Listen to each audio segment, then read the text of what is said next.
Are you concerned about all this corruption being misgendered as conspiracies? Well, don't you worry. Sit back, relax, and join in the conversation as we talk with today's guest. Welcome to another LSB Film Productions podcast with your host, Chris Brooks.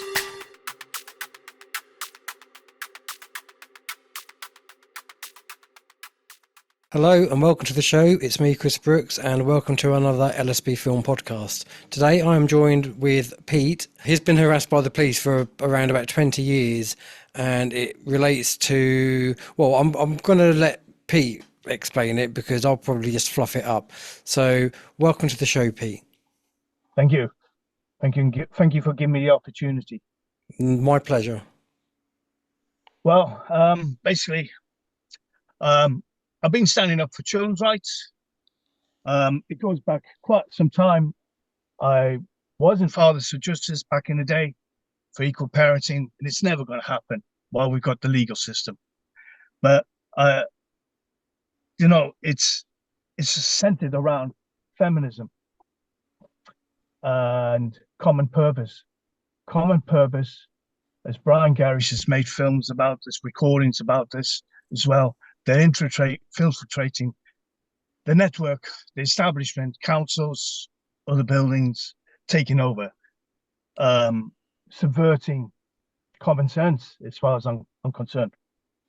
But common purpose, using NLP, neuro-linguistic programming, Darren Brown, Paul McKenna, mind control. Yeah, they're using these agents, common purpose agents, to manipulate people's minds, people who are unaware of the tactics. And it is my opinion, they are putting them in communities to disrupt the community spirit, community harmony. And this is happening in Worcester, very much so. So essentially the breakdown of community. Yeah, that's what it is. And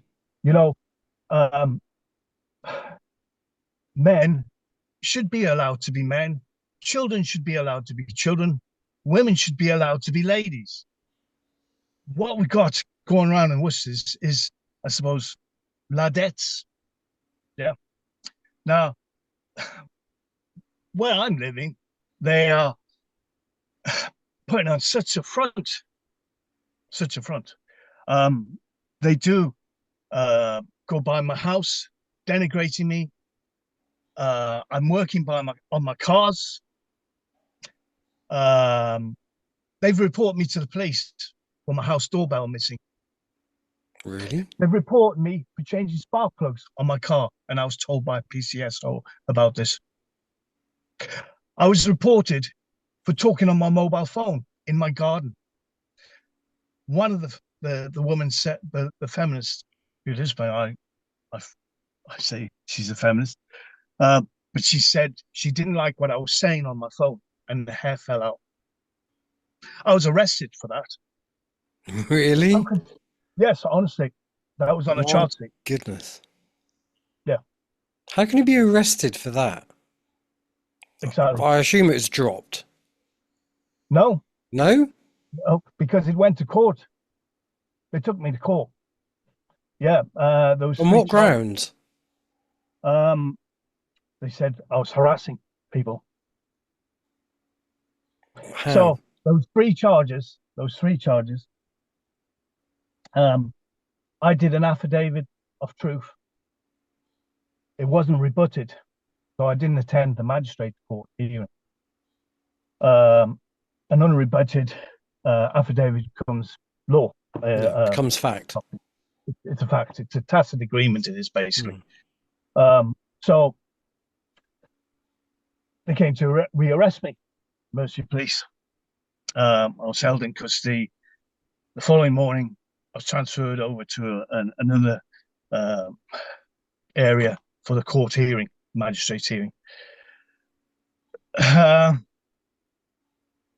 spent hours in there. They saw me at the last hearing, part of their intimidation tactics, you could say. Anyway, I did get a solicitor on that occasion because I was tired.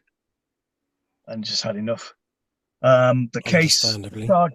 the charge for the one charge was dropped for the woman who said her hair fell out.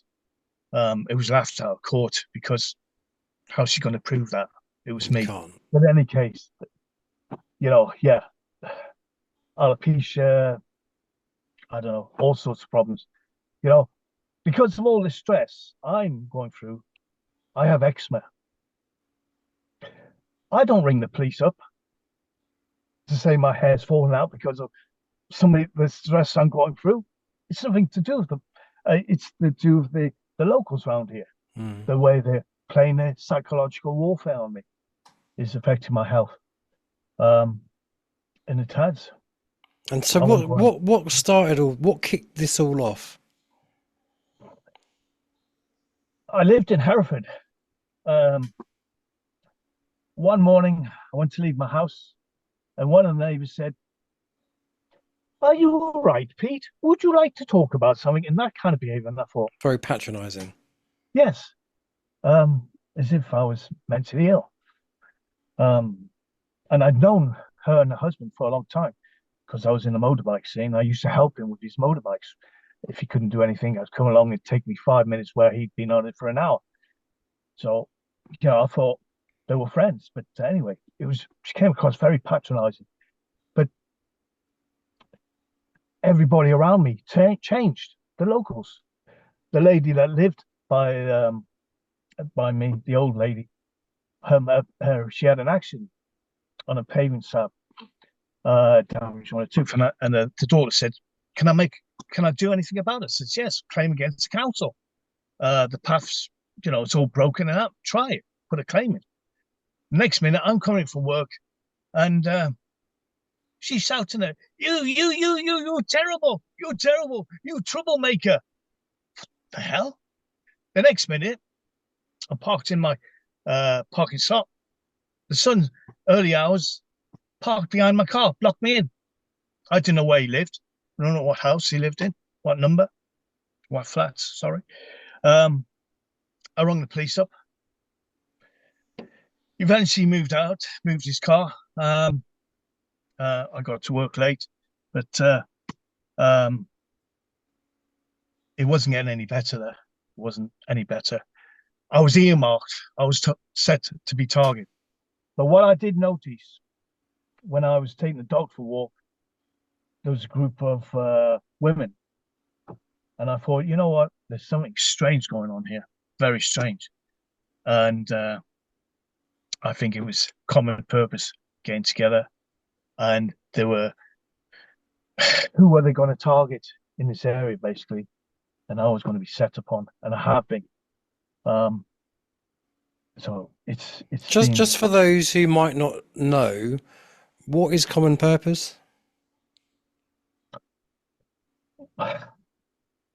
They break up the way these councils, businesses run.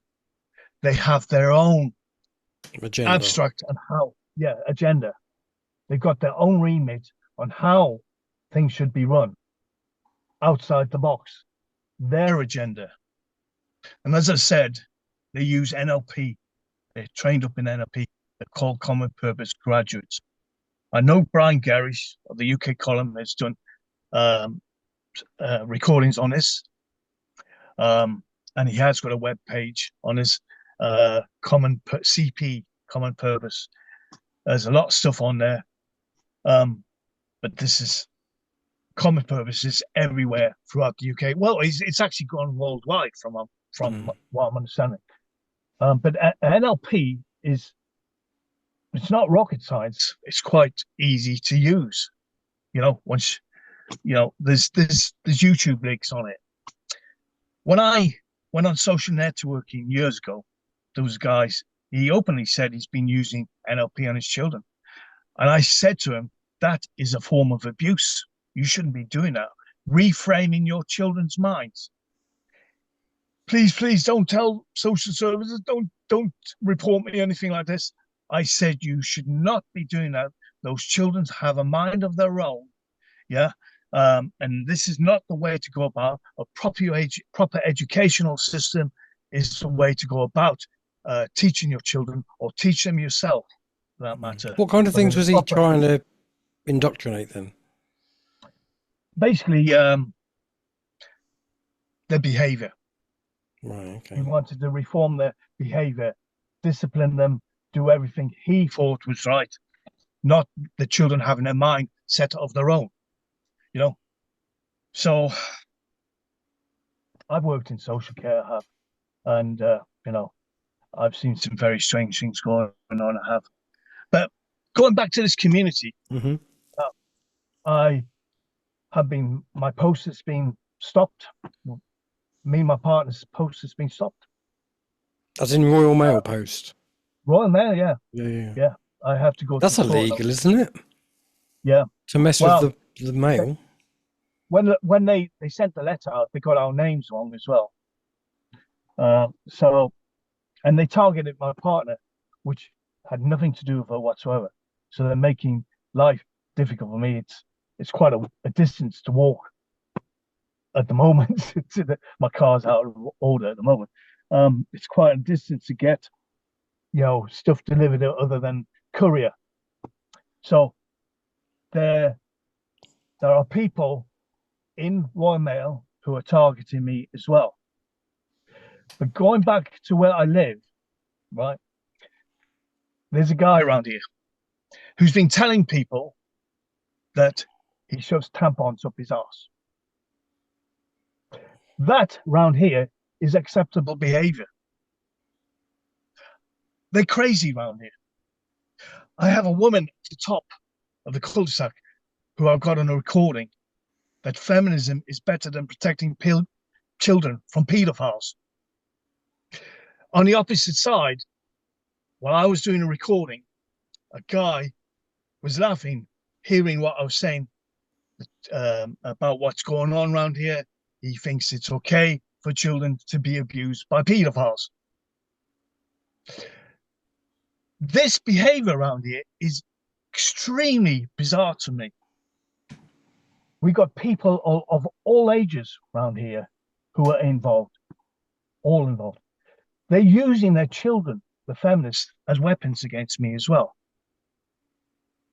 And the saddest bit about this, where the paedophile lives along that road, I told parents about the convicted paedophile.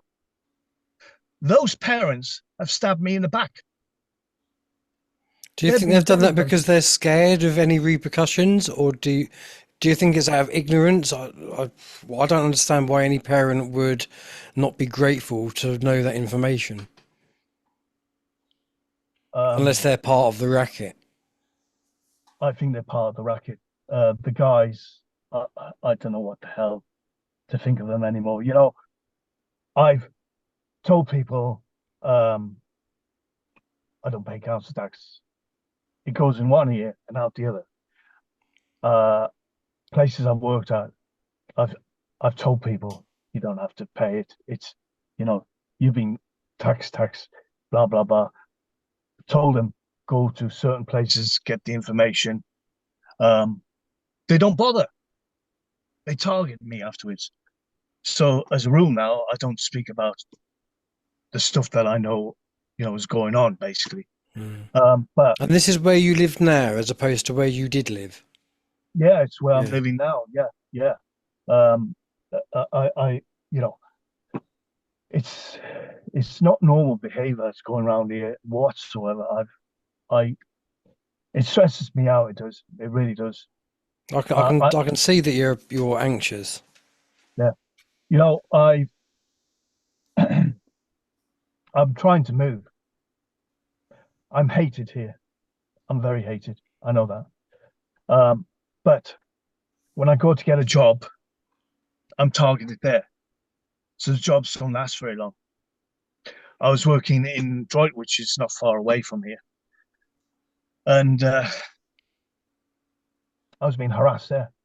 I was working by myself, doing recycling. I was in charge of machinery, smooth rolling of the system, basically recycling. I was being targeted there.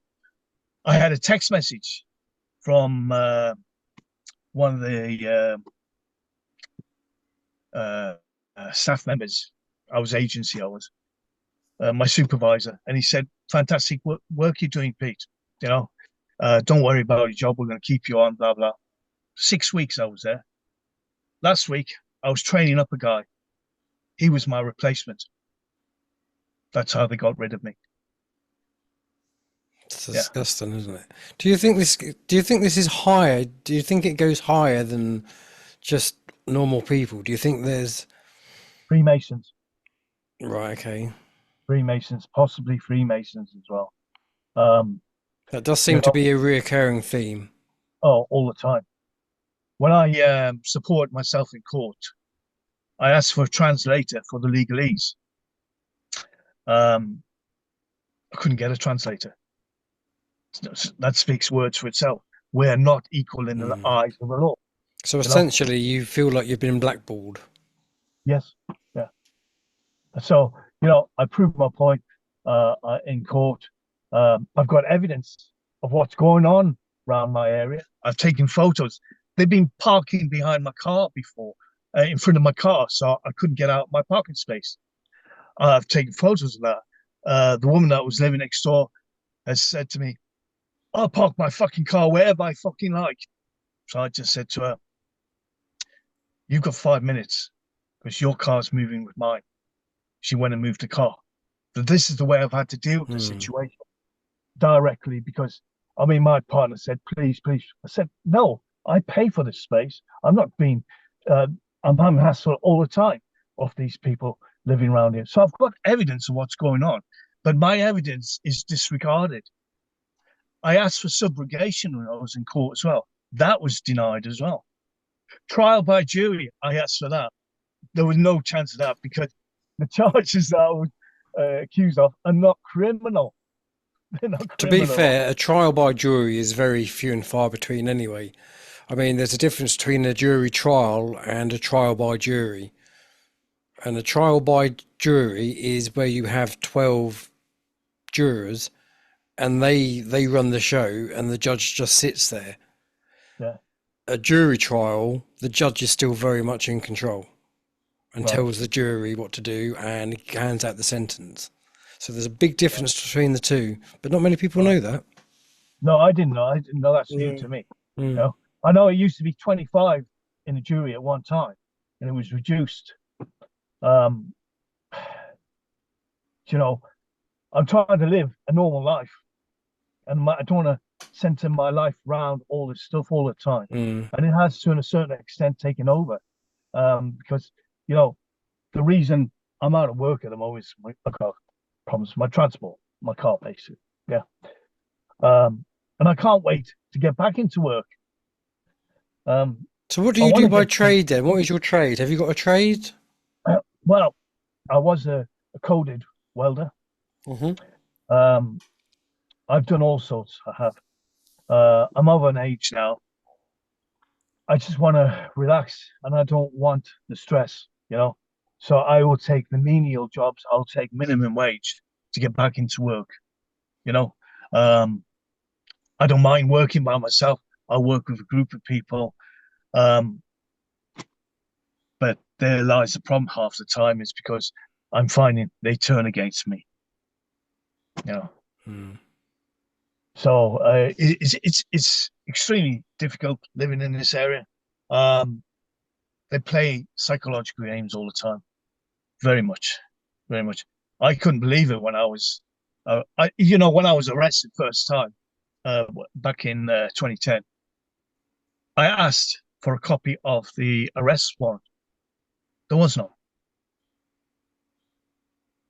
They wouldn't produce it. So no. But going back before that, when I was in Hereford, I got arrested.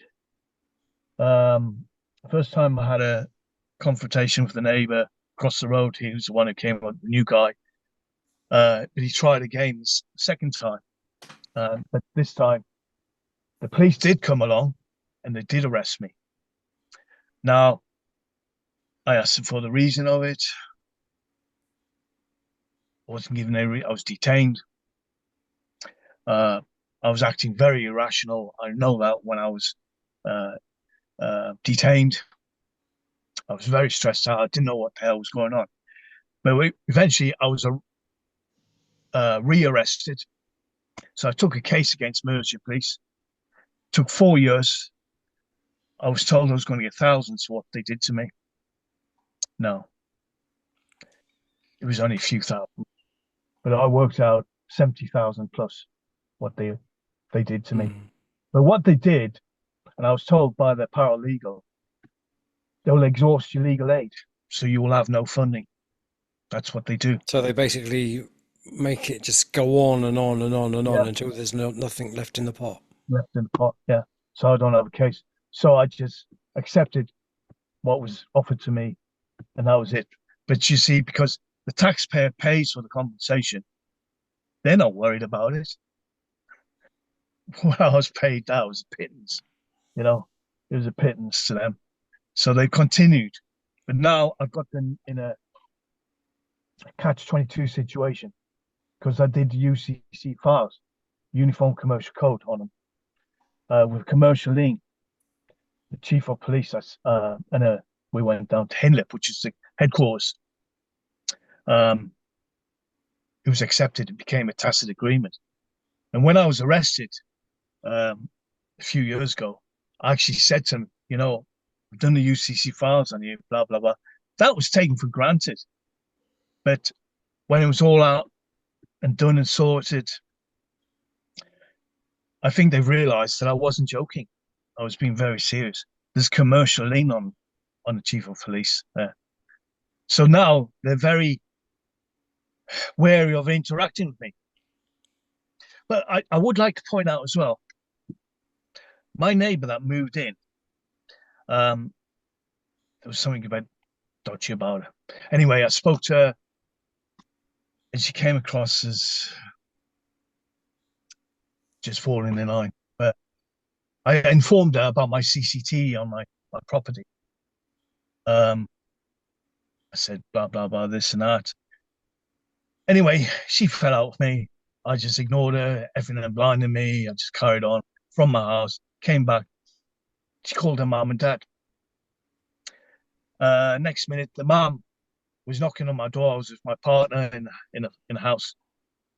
I told the mother where to go, to leave us alone. So, what did she come round for?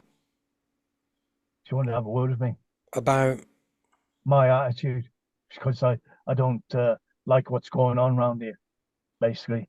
And I presume because she didn't have much, I could see she was kicking at my door basically, and I ain't gonna have that. This is the private let.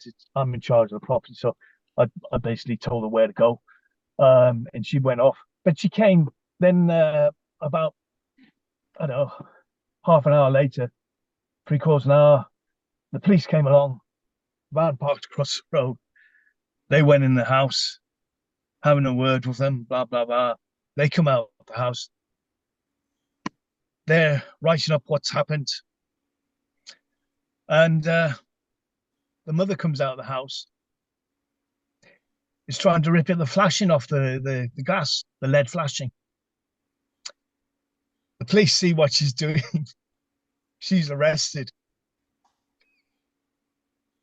Somebody in their house rung the police. So the mother's trying to break into my house. And they rung the police. This is why I say they're crazy around here. And I laugh about this now, but it was a stressful moment at the time. The mentality of these people is, what the hell is wrong with you? It's like a scene out of it almost reminds me of Hot Fuzz with Simon Pegg, where they live in this village and they're just all a little bit kooky. Yeah. And it's not until the end where you realise why they're kooky. But yeah. Well, you know what? Remember the film, the one that flew over the cuckoo's nest, Jack Nicklaus? I vaguely remember it. Well, it was an asylum, and Jack Nicklaus was normal. He always thought himself normal to the other inmates. and he was breaking up, telling the inmates to do this and that, and causing disruption. And there was an Indian guy there. He was quite a big guy, and he knew where Jack Nicklaus was going with this. Eventually, Jack Nicklaus and the Indian guy tried to break up. The Indian guy got away, and Jack Nicklaus was injected with something to make him really Docile. docile. But this is like the lunatic asylum I'm living in, and I'm trying to escape it. I really am. And they won't let me go. And they hate me. And I can't work around this stuff. What dog have you got? Well, at the time we had a white hair terrier at the time. That's maybe get a dog which is a little bit more threatening. Well, yeah. I am actually allowed a dog though, because it's not suitable at the moment. But I do want to get away from here. I just can't stand it. You know what? I had to inform my landlady about what was going on around here, and she's even said to me, "There's never been a house doorbell since they bought the property." That is ridiculous, absolutely ridiculous. So they've allowed me to put CCTV up on the property, but it doesn't deter what goes on around here, really. No, especially if the police aren't going to do jack shit about it, even when it is called in. No, I mean the police are basically complicit in this now, because it's gone on for too long. It's been discussed in court what's gone on as well, and I have evidence. And on that point, there's a PCSO who came to have a chat with me. My partner's with me. Hello, my name's PCSO, blah, blah, blah. Where's your designation card, your warrant card? I said to him. Hey? Well, identification. I haven't got any. I got a uniform, police uniform. I said, yes. Get one of them from a fancy dress shop. All right, I've got a police card. I said, yes. I've asked an Vauxhall Astra with stickers on it. And I suppose you can get a beacon off eBay. My missus is cracking up here. And anyway, yes. And I said, right, anyway, I'll calm down. I'll listen to you. I said, anyway, let me say something. Right, I'm being harassed here, and I have evidence about this, what's going on. Yeah. And my missus here will back it up as well, I believe. She's seen it go on. Yeah.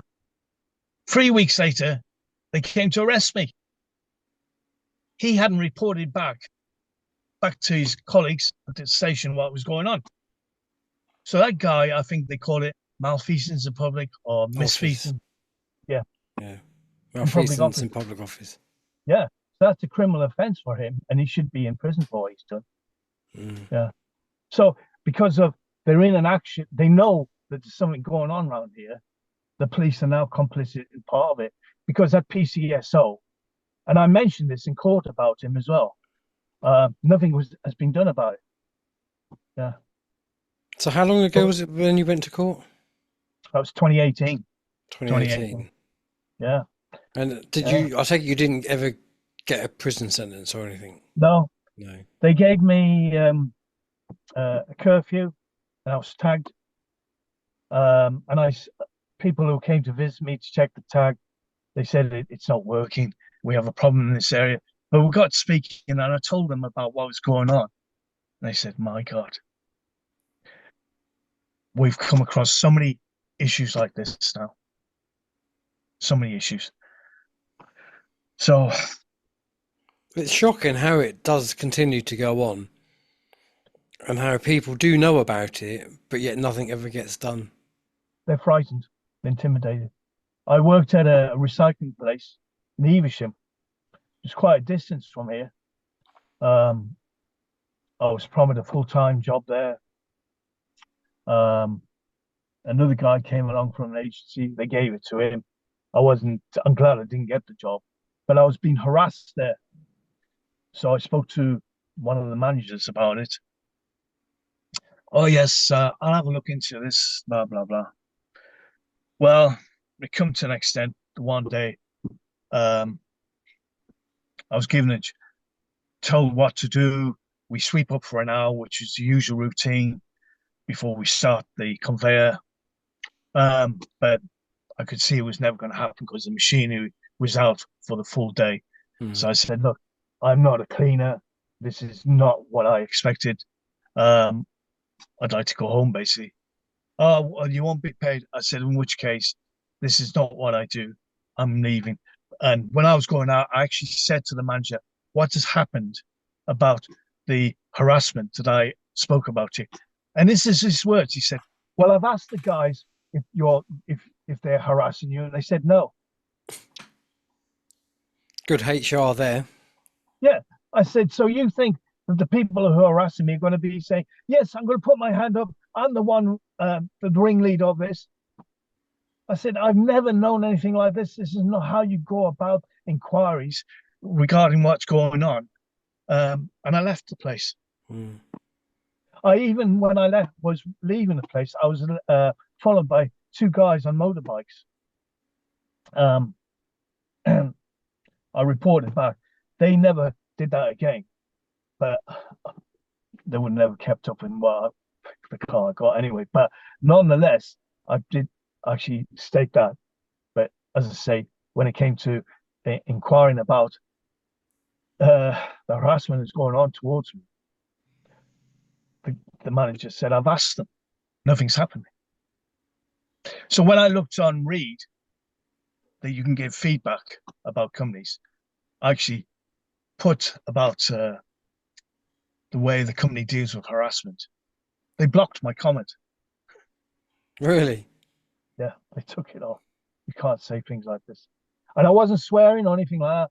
I was using it as for people. Just for And feedback. yeah, feedback basically. And there was another lady who works at the company, and she was being harassed, not while I was there, but she left and she reported it as well to the management, and there's nothing about it. It got to such an extent she had to leave as well. So um, there's you either fit in or you don't. Basically, is what And it is. so is this all to do with paedophilia then? Feminism. The men have lost the plot round here, and the places I go to, they're not like I say men's men anymore. Um, I don't know what exactly to say is going on, but I find bizarre behaviour, um, especially a guy who's going around telling people. And do you know what? One of the postmen actually spoke to me, and he said, "Yes, I know who you're talking about. The guy who's shoving tampons up his ass. I've heard as well." Is this the same guy who was you sent me the link in the newspaper, or is that someone completely No, different? no. Lives along the same road. Lives along the same road. Um, but yeah, I'm common purpose, right? Are a registered charity. Why would a registered charity be using NLP? And they use the Chatham House rules, which stops people getting information about them as well. Says a lot about them, really. It's almost like a Uh, gagging order. exactly. Yeah, yeah. And they've been doing it for a long time. But I think what they're doing is they're emphasizing women's right to common purpose. Myself, this is my opinion, and I think I'm in a stronghold feminism in this community. And the guys around here, um, I spoke to people along the road by the convicted paedophile, um, but they stabbed me in the back. So I'm trying to do something good, and they stabbed me in the back. It just sounds so bizarre, doesn't it? Just Yeah, yeah, yeah. so And weird. I've and So this is what how far away do you live where you are now from where you were? I'm 22 miles away. Right. Well, 22 next miles. time you move, I would suggest moving a lot further away and Well, don't tell anyone. the place I've been working at actually didn't mention any of this stuff to. They knew who I was, and I can pick up on the way they interact with me as Hmm. well. And when I'm actually sat by myself, um, I can hear what's been said as well. So um, I am known, and I am being targeted. Um, the police let this carry on. So there's no law and order in this place, in this community. There's no there's no law. What really annoys me is when I've actually told people that when I don't pay council tax, I will not be complicit in paying it, because if a police force has been ignoring paedophiles in Telford, Mercy Police, for over 40 years, I will not be complicit in this, in helping a police force that is doing that kind of thing. Yeah. Bloody And right. I said, I've told people I have a moral compass, I have a moral obligation to children to see that they're not abused, and that this paying council tax pays for Mercy Police to do their jobs, and they're not doing their jobs properly. They're not. They don't care. No, they don't care one little bit. They do the occasional arrest, like that guy along the road here. Yeah, he was But then caught they let out. him go. And they give him such a little sentence. Yeah, they're on the sex offenders register. He might go on a canal boat next and live on there, and they can't trace him. Then you see, that's the other way around it. Um, and you know what? I actually knew a guy who was a paedophile hunter, and As in the bloke who goes around with the camera. no, no, I I've been doing recordings to publicize this, what's going on, because for the safety of the children. Hmm. I wouldn't want children to go through living in this area not knowing what's going on, or parents not knowing what's going on in this area. But where I live, they all join in. So if somebody puts a Chinese whisper around, it's fact. Hmm. Now, I've been to court, I've proved my case, and no matter what I say, it makes no difference to these people around here. It just gathers momentum. It doesn't matter who moves along there. If a house is for sale, the people are moving in, they'll The just join trouble is, in. it's so rife. It's rife throughout government institutes. I mean, just look at the school and what they're teaching. Like 4-year-olds how to masturbate. Yeah, I've recorded an interview podcast with Kimberly Isherwood, which is due to come out in a week. Or when is it? The 12th of June on my birthday. Remember that, people. And that's explosive of what goes on, and it's like, how is it even possible that this goes on? It's yeah, incredible. Schools are supposed to be a place where kids are safe, and exactly. it's just not the case anymore. And so it's I can see why these things are being overlooked left, right, and centre, because it's institutionally ingrained in our society. For where 10, 20 years ago, although maybe not in your case, usually that would be like headline news, and it would be it'd be all over the papers. It would be an explosive, what do you call it? An explosive story. Now it's like, Well, there was a PCSO in Devon Cornwall Police years ago. I'll send a link. I was about him being a convicted paedophile, being a paedophile, and I did some inquiries into this. But I saw the newspaper article, and they said that police force, they apologized for him not having a CRB disclosure. And I thought, my God, this is my speciality, CRBs, now DBS. But looking into it, I looked into it, and I spoke to the guy who did the write up in the paper, and I said, they lied to you. They don't have CRB disclosures. Yes, they do. I spoke to him. No, they're lying. I'll show you the information. I've got a freedom of information request. Home Office have confirmed it as well. I said, you need to edit that article and put an apology in. That PCSO never, and to this day, none of the UK police have DBS disclosed, and that would, in any case, be a conflict of issues in law. So they got their own system, in-house checks. They're supposed to be thorough in that, but they're not thorough. What the laws to them apply to them. They see them how they see them. If they want to employ paedophiles, they'll employ paedophiles. It's just who fits the occasion at the time. I can't help but think it's part of a bigger agenda, where almost like problem, reaction, solution, where police, members of parliament and all those kind of people, all the influential people, they're all turning out to be so corrupt. And I think even George Orwell said in his 1984 book that corruption will be so rife that it will just be like second nature. It will just become mundane. It will just become the norm. And part of that problem, reaction, solution, I kind of feel is like, we'll give them the problem. Oh, something's got to be done about this. And then the solution that they give is going to be much worse. Yeah. And I wonder whether we're at that, oh my God, something's got to be done about this stage. Well, I can't, let's say, sit still and just accept what's going on.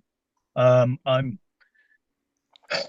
hoping to join up with peacekeepers officers, because I just can't let this go on anymore. And I hope in a future that they can take over from the UK police. It's obviously there's a lot of talk at the moment what they're going to do in that, but I'm by myself with my partner. How is your partner doing? She's okay. She's okay. I know there are things whether she is having problems. My partner is not English. We've been together for a long time. She knows I'm not racist. I've been called racist as well, by the way. My partner's actually German. And do you know what? I lived in Zambia for 9 years as well, and I've been called racist here as well where I live. I've been out with a black lady as well. I'm not racist. I treat everybody as they treat me. Respect goes both ways. Treat those how you expect to be treated. Yeah, exactly. So they've used all kinds of ways to try and get to me, basically, of the techniques. I'm going to be speaking a lot about common purpose, but a lot of this, I think, is to do with common purpose training, in the manipulation of people's minds around this community, especially. Jimmy Savile, if he lived along here, if he was alive, they'd have invited him round for cups of tea and biscuits. Oh, absolutely. He was a procurer of children, wasn't he? Yeah, yeah. If Gary Glitter came along here, I wouldn't be surprised to say, "Hello, Gary, coming in. The children are on the back." That's the mentality. They don't care. And I've had somebody said, "We don't have a moral compass." One of the feminists says, We don't care." That says something for them. I would not. Satanists. If I had children, I would not live in this community, because as far as I'm concerned, it's not a safe environment for them. Not at all. No. Well, listen, you're doing God's work, that's for sure. And I hope he offers you the protection that I don't know whether you're religious or spiritual, but you have a moral compass, which is very important, and you are doing, well, you're putting yourself above the parapet, and you deserve protection, and above all, you deserve a bit of happiness. Yeah. And I hope that you get that soon. I hope so. I'm no spring chicken no more.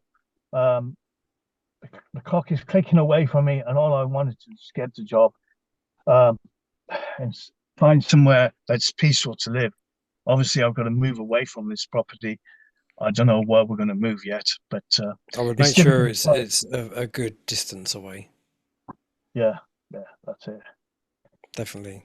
Well, listen, mate, keep me up to date, keep me informed as to how things go.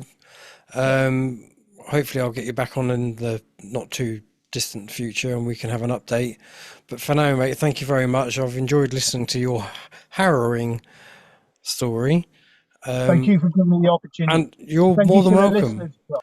And Thank I you to hope, the and if there's anyone watching this who might be able to offer Pete some advice or some help in any form, please get in touch with me at lsbproductions123@gmail.com, and I'll be more than happy to pass any information, straight contacts on. Have you spoken to Gary Waterman? No, I haven't actually. I've left postings on his YouTube channel. Obviously, he's very busy in what he does at the moment.